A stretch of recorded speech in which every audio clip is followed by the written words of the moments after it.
I'm going to list off some specs and you guess how much this watch costs. It has all original design, not an homage, not a copy of a different watch. A stainless steel case and a bracelet, both are covered with a hardened coating to make it more scratch resistant. The case diameter is very reasonable, 40 millimeters. It's 47 millimeters from one lug to another, a 20 millimeter lug opening, and it's only 11.5 millimeters thick. The watch has a sapphire crystal with AR coating and a sapphire case back, 200 meters of water resistance, a ceramic loomed bezel insert, Swiss-made high beat movement with 68 hours of power reserve, and a meteorite dial. How much do you think all of that costs? 1,500, 1,200, 1,000? Actually, it's 750 US dollars. Now that's not exactly cheap, but in my humble opinion, it's a very fair price to pay for what you get. First of all, the case finishes are executed really well. There is satin finish on most of the surfaces. This case has a lot of sharp angles that are highlighted by polished accents. It plays with the light really well and gives the watch this aggressive, sporty look. There is a screw down crown at the 3 o'clock position. It's signed with the Zelos logo. The crown operation is nice and smooth, easy to grip, really nothing to complain about. As I mentioned earlier, the bezel insert is made out of ceramic, so it's more scratch resistant. A couple of interesting things about this bezel. First, it's not a diver style bezel, it's actually a 12-hour bezel. Second, since it's not a diver style bezel, it's not a unidirectional bezel action. It actually has a bidirectional bezel action, 120 click.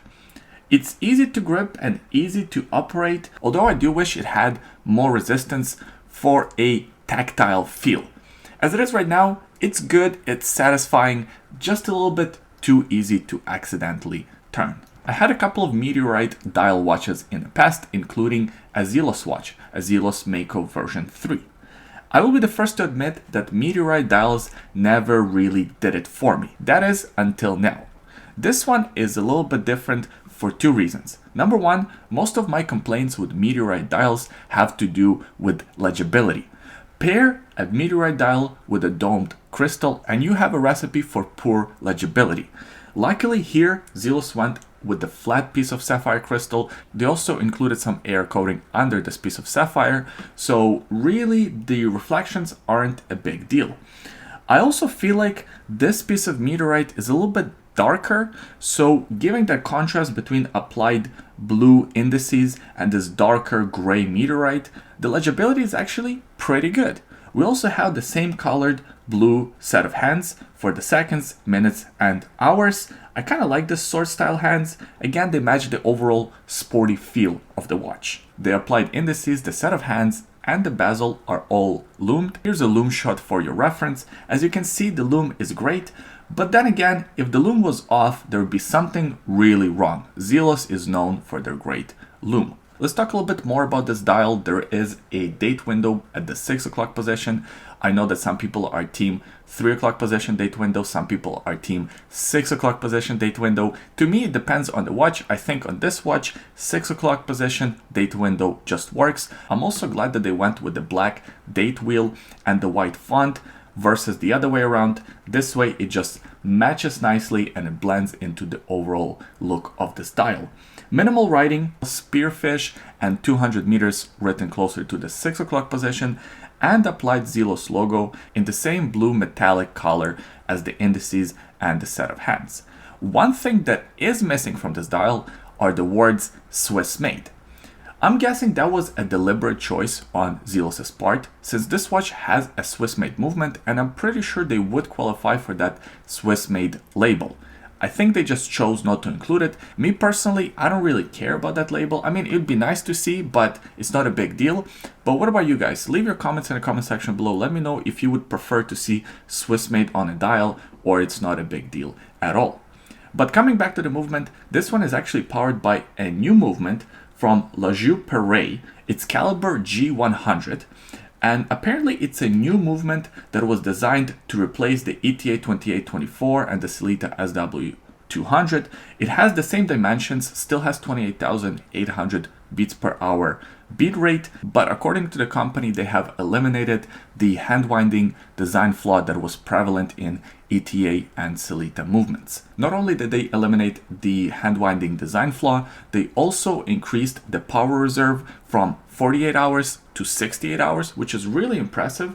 It's getting into the Tudor Black Bay 58 in-house movement territory. On top of that, the movement has some decorations. It has Geneva striping, plus the version of this movement that's in Zelos watches is finished with gunmetal plating.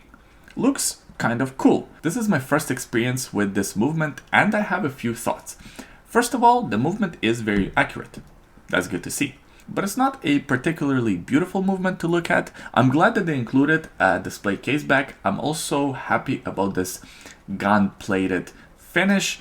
It's okay. It's not an ugly movement. It's not a very beautiful movement. It's just all right to look at. This caliber G100 movement has a unidirectional rotor, and the rotor just spins for days. You just give it one shake and you can feel and hear the rotor move. It's very similar to Miyota movements, and that makes sense because this company is actually owned by Citizen Group, who make Miyota movements as well. There is a bit of rotor noise. Have a listen.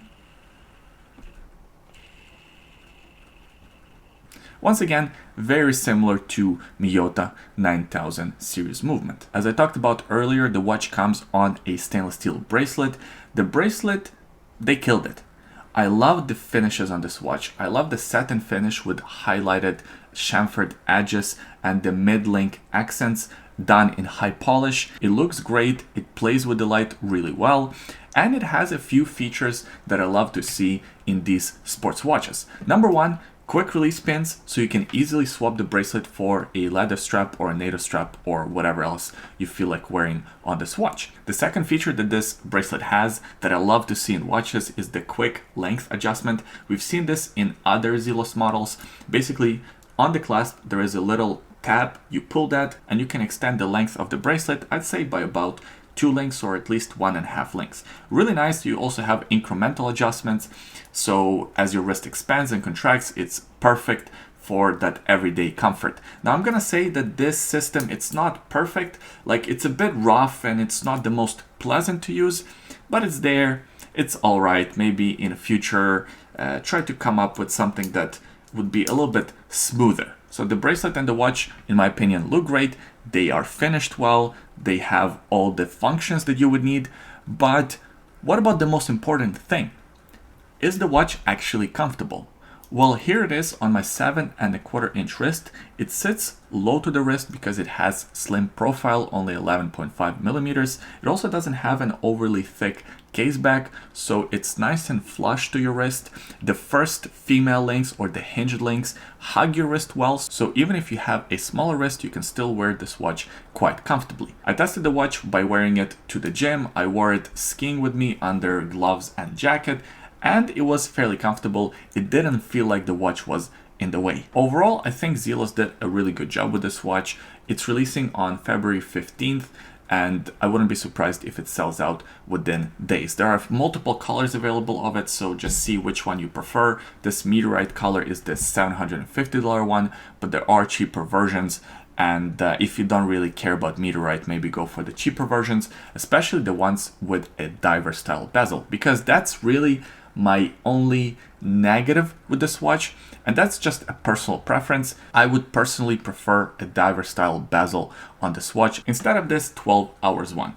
But what do you think? Leave your comments in the comment section below. Let us know what you think about this watch. Do you like it? Do you not like it? We always enjoy reading them. Give this video a thumbs up if you enjoyed it. Subscribe to the YouTube channel. We release new videos every week. Thanks for watching. We'll see you next time.